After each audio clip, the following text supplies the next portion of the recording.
Hello बच्चों, आज की क्लास में आपका स्वागत है। आज हम लोग देखते हैं 1857 की क्रांति का क्या विशेषता है, इसके फेल होने का क्या कारण है और इसका क्या प्रभाव पड़ा। इसके पहले मैंने आपको बता दिया है कि 1857 की क्रांति क्या है और इसके क्या कारण हैं।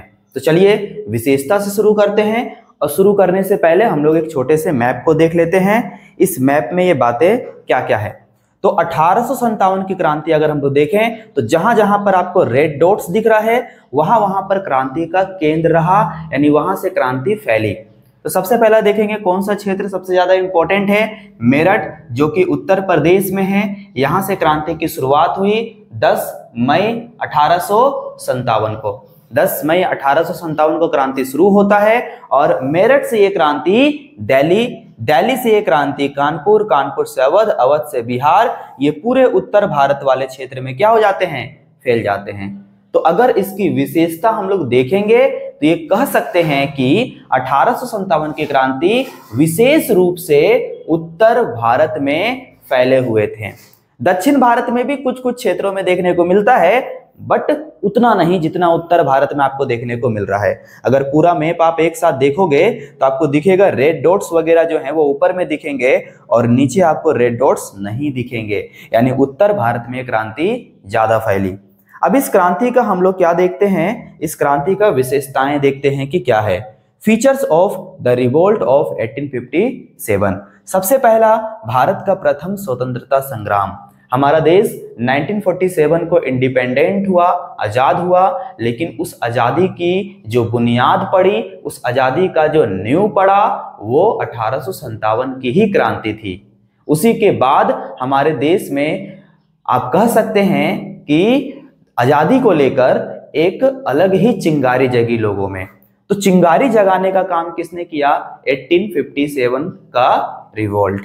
इस क्रांति को ब्रिटिश शासन के विरुद्ध भारतीयों द्वारा लड़ा गया पहला बड़ा और संगठित विद्रोह माना जाता है, जिसने बाद के स्वतंत्रता आंदोलन के लिए प्रेरणा का काम किया। तो ये एक प्रथम स्वतंत्रता संग्राम था 1857 की क्रांति, जो कि बाद में देश को आजादी दिलाने में इनका इंपॉर्टेंट रोल है। अब देखते हैं, शुरुआत सैनिक विद्रोह से होता है। इस क्रांति की शुरुआत 10 मई 1857 को मेरठ के सैनिक छावनी से शुरू हुआ और ये क्रांति बाद में एक जन व्यापक आंदोलन में बदल गई। यानी शुरुआत कहां से होता है? सैनिक विद्रोह से। वहीं तीसरा पॉइंट क्या है? स्थानीय नेताओं का नेतृत्व। इस क्रांति की ये भी विशेषताएं हैं कि इसमें लोकल लीडर्स होते थे। लोकल लीडर्स में कौन? तो दिल्ली के जो होते थे वो कौन थे? मुगल सम्राट बहादुर शाह जफर नेता थे। नाना साहब कानपुर के थे। रानी लक्ष्मीबाई झांसी, तात्या टोपे मध्य प्रदेश, बेगम हजरत महल लखनऊ, ये अलग अलग क्षेत्र के अपने नेता हुआ करते थे। इन्होंने 1857 की क्रांति में भाग लिया। देखिए 1857 की क्रांति का यह विशेषता है कि स्थानीय नेताओं का नेतृत्व रहा, लेकिन स्थानीय नेताएं एक दूसरे के साथ मिलके थोड़ी ना ये आंदोलन किया, अपना अलग अलग आंदोलन करता अंग्रेजों से। यही अंग्रेजों के लिए प्लस पॉइंट रहा कि तुम एक साथ नहीं आ रहे हो, तुम एक एक करके आ रहे हो, तो मुझे तुम्हें हराना क्या है, बहुत ज्यादा आसान है। तो ये सारा बात हम लोग अभी यहाँ पर देखते हैं। इसके बाद हम लोग देखते हैं हमारा नेक्स्ट पॉइंट जो है, मुख्यतः उत्तर भारत तक सीमित। हमने आपको मैप दिखाया, उसमें बताया कि देखो 1857 का रिवोल्ट नॉर्थ इंडिया तक ज्यादा लिमिटेड था। यह विद्रोह मुख्य रूप से उत्तर भारत के बड़े हिस्से जैसे दिल्ली, जैसे कानपुर, लखनऊ, झांसी, बिहार तक ही सीमित रहा और दक्षिण भारत के कुछ क्षेत्रों तक यह आंदोलन फैला, बहुत बड़ा क्षेत्र में नहीं। सभी वर्गों का सहयोग, इस आंदोलन में सभी वर्गों का सहयोग रहा। चाहे आप कहो सैनिक थे, हाँ थे, किसान थे, एकदम थे, जमींदार थे, कारीगर थे, जितने भी लोग थे सभी ने एक दूसरे का सहयोग करके इस आंदोलन को आगे बढ़ाया। सहयोग करे भी क्यों ना, क्योंकि अंग्रेज ने सबको तकलीफ पहुंचाया। सैनिक को कारतूस से तकलीफ पहुंचाया, गाय और सुअर का जो चर्बी था, किसान का भू राजस्व बढ़ा दिया गया, उससे उनको तकलीफ हुआ। जमींदार का जमीन छीन लिया जाता था सूर्यास्त कानून के द्वारा, उनको तकलीफ हुआ। कारीगर को भी तकलीफ हुआ, क्योंकि ब्रिटेन में बड़े बड़े औद्योगिक क्षेत्र, औद्योगिक केंद्र स्थापित हो गए हैं। यहां से भारत से कच्चा माल रुई जाता था ब्रिटेन में, और ब्रिटेन से तैयार माल भारत में आता था। तो जब तकलीफ सबको है तो मिलके ही तो आंदोलन करेंगे। अंग्रेजों की भ्रष्ट नीतियां और लैप्स पॉलिसी, इस आंदोलन की ये भी विशेषताएं रही कि इस आंदोलन को आगे बढ़ाने का काम अंग्रेजों की भ्रष्ट नीति ने ही किया। अंग्रेजों ने ऐसा नीति अपनाया कि लोगों को अंदर से एकदम घुसिया के है कि अब अंग्रेजों को छोड़ेंगे नहीं। अंग्रेज में लॉर्ड डलहौजी ने क्या किया, व्यापगत सिद्धांत लेकर आया, डॉक्ट्रिन ऑफ लैप्स लेकर आया। इस सिद्धांत के तहत अगर आपका कोई पुत्र नहीं है तो आप गोद नहीं ले सकते हैं। यानी अगर मेरा कोई बेटा नहीं है तो मेरा कोई उत्तराधिकारी नहीं होगा, मेरा राज्य को चलाने वाला कोई नहीं होगा, तो अपने राज्य को करें क्या हम, मेरा राज्य अंग्रेजों के हाथ में चला जाएगा। ये बात था। तो क्या ये बात जब रहेगा तो कोई आंदोलन करेगा कि नहीं करेगा? एकदम करेगा, करना भी चाहिए, क्यों ना करे। कारतूस कांड व धार्मिक सामाजिक हस्तक्षेप, चर्बी वाले कारतूस की घटना ने सैनिकों की धार्मिक भावनाओं को आहत किया। इसके अलावा अंग्रेजों द्वारा किए गए सामाजिक धार्मिक सुधार भी लोगों को पसंद नहीं आया।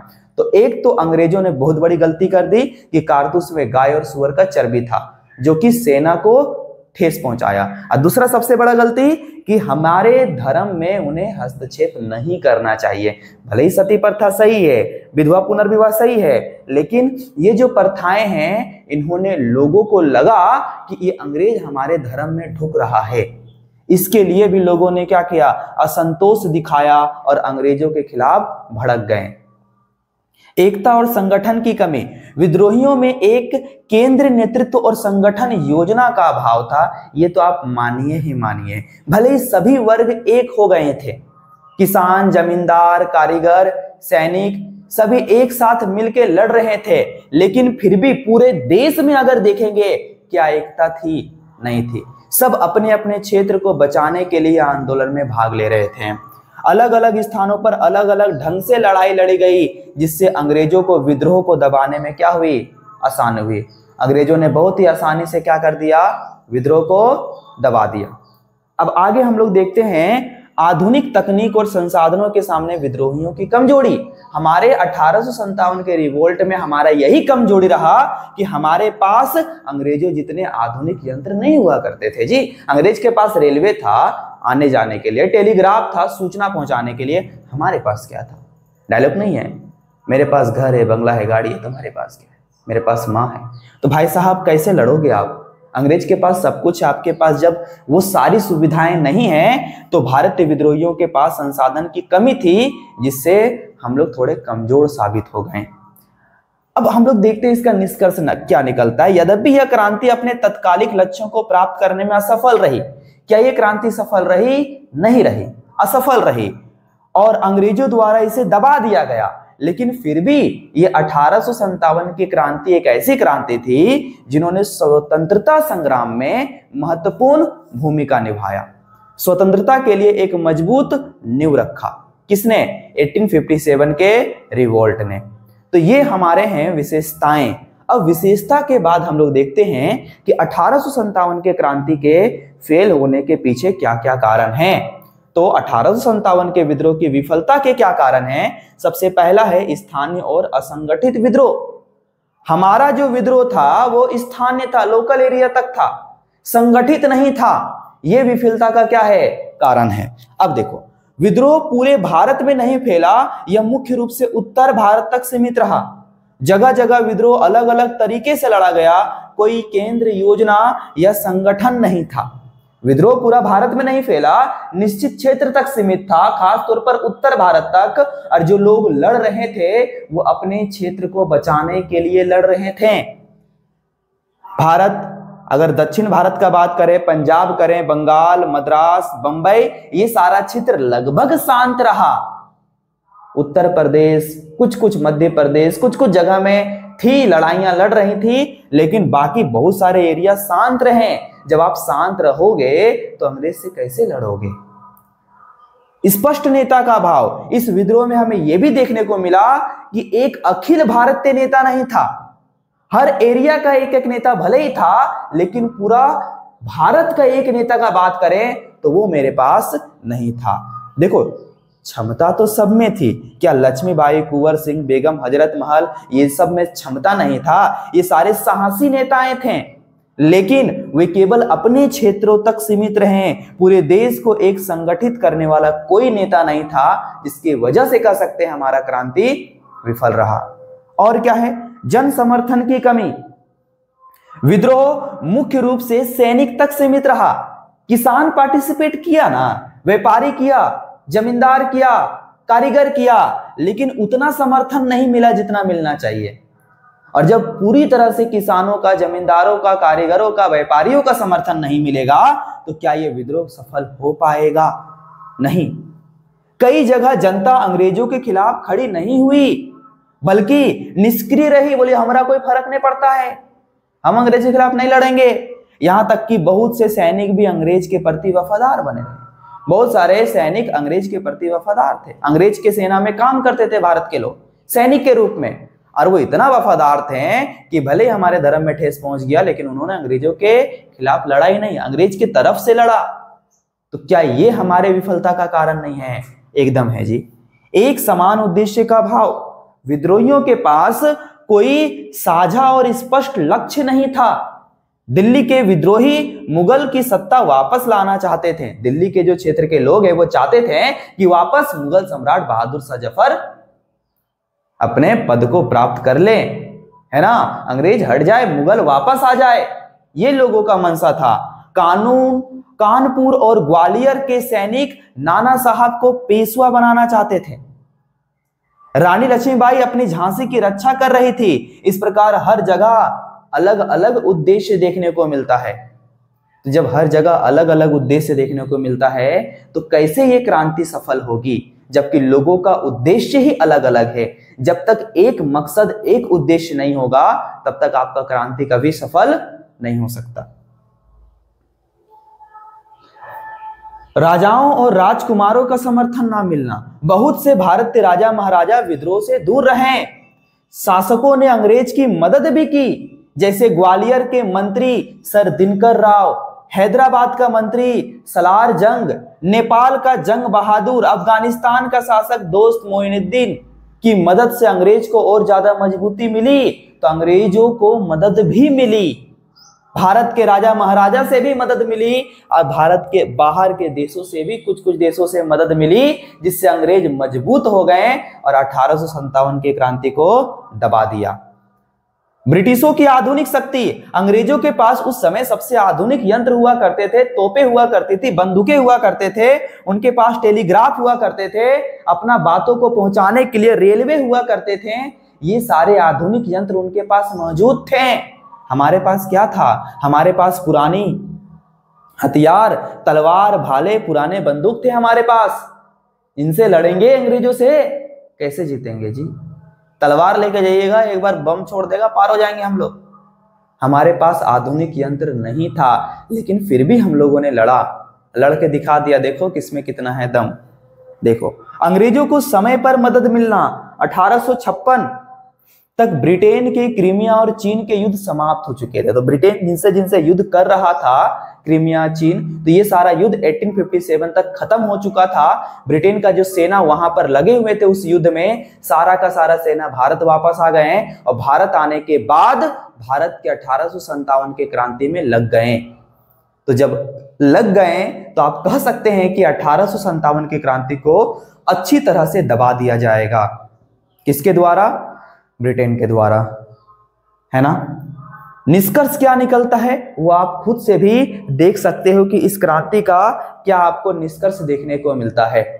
अब देखिए 1857 की क्रांति का क्या प्रभाव पड़ा। देखो, हम लोगों ने अभी देखा कि विशेषता क्या है, हम लोगों ने अभी देखा कि इस क्रांति के फेल होने का क्या कारण है। अब हम लोग देखना चाहते हैं कि इस क्रांति का क्या पड़ा प्रभाव। सबसे पहले राजनीतिक प्रभाव के बारे में बात करें तो ईस्ट इंडिया कंपनी का शासन समाप्त कर दिया गया और उसके जगह में ब्रिटेन के सरकार ने शासन का जिम्मेदारी ले लिया। कंपनी हट गया। जो कंपनी 1600 में भारत आई थी, 1757 में प्लासी की युद्ध लड़ी थी, 1857 तक शासन की, उस कंपनी को हटा के ब्रिटेन की सरकार ने बोला हम शासन करेंगे। लो जी, अब ब्रिटेन का सरकार शासन करेगा। भारत सरकार अधिनियम 1858, इस अधिनियम के तहत भारत के प्रशासन को ब्रिटिश संसद के नियंत्रण में लाया गया। भारत का पूरा शासन कहां से चलेगा? ब्रिटेन से चलेगा, वहां के संसद से चलेगा। अच्छा, भारत में शासन ब्रिटेन में बैठे हुए व्यक्ति करेंगे और भारत सचिव का पद बनाया गया, जो ब्रिटिश कैबिनेट का ही क्या होता था? सचिव, सदस्य। तो ब्रिटिश कैबिनेट का सदस्य ही भारत का क्या बन गया? सचिव बन गया, भारत को चलाने वाला बन गया। और भारत में जितने भी शासन वगैरह हैं वो कहां से चलेंगे? वो चलेंगे ब्रिटेन के संसद से। ईस्ट इंडिया कंपनी खत्म, उसके जगह में कौन आ गई? ब्रिटिश सरकार आ गई। वायसराय का पद लाया गया। भारत में गवर्नर जनरल का पद हुआ करता था, गवर्नर जनरल का पद हटा करके वायसराय का पद लाया गया। भारत के अंतिम गवर्नर जनरल और पहले वायसराय कौन थे? ये आपका सवाल है, फटाफट जवाब आप सोचो। उनका नाम क्या है? उनका नाम है लॉर्ड कैनिंग। ये भारत के अंतिम गवर्नर जनरल और पहले क्या थे? वायसराय थे। इनके बारे में जरा जानिए। चार्ल्स जॉन कैनिंग 1857 के भारतीय विद्रोह के दौरान भारत के राजनेता और गवर्नर जनरल थे। जब विद्रोह हो रहा था उस समय ये गवर्नर जनरल थे। 1858 में भारत के पहले क्या बन गए? वायसराय बन गए। उनके कार्यकाल के दौरान क्या क्या घटनाएं हुई? इन्होंने सफलतापूर्वक क्या किया? 1857 के क्रांति को दबा दिया। भारतीय परिषद अधिनियम 1861 पारित किया गया, जिसने भारत में पोर्टफोलियो प्रणाली की शुरुआत की। पोर्टफोलियो का मतलब वित्तीय प्रणाली, तो वो आप देखना। व्यापगत सिद्धांत को वापस ले लेना, व्यापगत सिद्धांत को वापस ले लिया गया। किसके द्वारा? लॉर्ड कैनिंग के द्वारा। व्यापगत सिद्धांत क्या है? गोद निषेध प्रथा। तो भारत के अंतिम गवर्नर जनरल, पहले वायसराय लॉर्ड कैनिंग, जिन्होंने 1857 के विद्रोह को पूरी तरह से क्या कर दिया? खत्म कर दिया। इन्होंने क्या किया? पोर्टफोलियो कानून लेकर आया, जिसके तहत वित्तीय प्रणाली वगैरह देखा जाता था, फाइनेंशियल सारा काम देखा जाता था। इन्होंने क्या किया? इन्होंने व्यापगत सिद्धांत को वापस ले लिया, गोद निषेध प्रथा को वापस ले लिया। तो ये है इनके बारे में। अब देखते हैं सैन्य प्रभाव में क्या हुआ। ईस्ट इंडिया कंपनी ने क्या किया था? भारत के लोगों को सेना के रूप में ज्यादा रख लिया था। ब्रिटिश सरकार जब 1857 के बाद 1858 से भारत में शासन करेगी, उन्होंने क्या किया? यूरोपीय सैनिकों की संख्या बढ़ाया अपने सेना में और भारतीय सैनिकों की संख्या घटा दिया। उन्हें लगा कि अगर हम भारतीय सैनिकों की संख्या बढ़ाते हैं तो क्या होता है? अगर आंदोलन कभी भी होगा तो मेरा सेना में भारत के लोग हैं, वो हमारे ऊपर ही चढ़ जाएंगे। तो एक काम करते हैं, उनकी संख्या क्या कर देते हैं? घटा देते हैं। जाति और क्षेत्र के आधार पर सेना का विभाजन कर दिया। अंग्रेजों ने नियम अपनाया, अब फूट डालो राज करो, बीच में लड़ा दो हिंदू और मुस्लिम को और पूरा बैठ के शासन करो, ये नियम अपनाया। सामाजिक और धार्मिक प्रभाव क्या पड़ा? धार्मिक मामलों में हस्तक्षेप ना करने की नीति। ब्रिटेन की सरकार ने बोला अब हम धर्म में, भारत के धर्म में हस्तक्षेप नहीं करेंगे जी। बड़ी दिक्कत हो गया, धर्म में हस्तक्षेप किए तो लोग लड़े लगा हमरा से, नहीं नहीं हमरा नहीं करना है धर्म में हस्तक्षेप। लेकिन भारत में जो ईसाई मिशनरियां थी वो भारत में धर्म में हस्तक्षेप कर रहे थे। ब्रिटेन की सरकार डायरेक्टली हस्तक्षेप नहीं कर रहा था। सांप्रदायिकता को बढ़ावा देना। ब्रिटिशों ने हिंदू और मुसलमान के बीच फूट डालने की नीति अपनाई, जिससे भारत में सांप्रदायिकता को बढ़ावा मिला। सांप्रदायिकता का मतलब दो धर्मों के बीच में जो संघर्ष चलता है वही तो सांप्रदायिकता है। संप्रदाय, अलग अलग धर्म संप्रदाय। तो इन धर्मों के बीच में क्या किया? इन संप्रदाय के बीच में क्या किया? इन्होंने फूट डालने का नीति अपना लिया कि बीच में आग लगा देना हम लोगों को। आर्थिक प्रभाव क्या पड़ा? ब्रिटिश आर्थिक शोषण में वृद्धि। विद्रोह के बाद भी ब्रिटिश की आर्थिक नीतियां भारत के शोषण पर ही केंद्रित थी। भले विद्रोह हो गया लेकिन फिर भी उन्होंने भारत को लूटना छोड़ा नहीं, जिससे भारत की अर्थव्यवस्था बहुत ज्यादा क्या हो गई? चरमरा गई, कमजोर हो गई। औद्योगिक विकास में बाधा हुआ। भारत के स्वदेशी उद्योग को प्रोत्साहन दिया क्या ब्रिटिशों ने? एकदम नहीं। भारत के उद्योग को क्यों बढ़ावा देगा जी? अपना उद्योग को बढ़ावा देगा। भारत के स्वदेशी उद्योग को बढ़ावा नहीं दिया, जबकि ब्रिटिश उद्योग को क्या दिया? बढ़ावा दिया। और अंतिम हमारा क्या है? राष्ट्रवाद का उदय। भारतीय राष्ट्रवाद को प्रोत्साहन। इस विद्रोह का प्रभाव यह पड़ा कि भारतीयों में राष्ट्रीय एकता जगी और ब्रिटिश शासन के खिलाफ हम लोगों ने संघर्ष किया, हम लोगों ने लड़ा, जो बाद में स्वतंत्रता आंदोलन के आधार पर हम लोग आजाद हो गए। अब देखिए इसका क्या निष्कर्ष है, आप खुद से भी लिख सकते हैं। निष्कर्ष कभी भी लिखना होना तो पॉइंट्स को अच्छा से पढ़ना चाहिए, पढ़ने के बाद जो समझ में आया अपने लैंग्वेज में 4-5 लाइन में लिख देना चाहिए। ये होता है कंक्लूजन। कंक्लूजन भी आपको दे दिया जाएगा तो फिर आप पढ़ क्यों रहे हो, है ना। अच्छा से पढ़ो, बढ़िया से पढ़ो, और नेक्स्ट क्लास में मिलते हैं अपने हिस्ट्री के अलग टॉपिक को लेकर। इसके बाद आपको एक ज्योग्राफी का वीडियो मिलेगा जिसे आपको ध्यान से देखना है, समझना है। Thank you.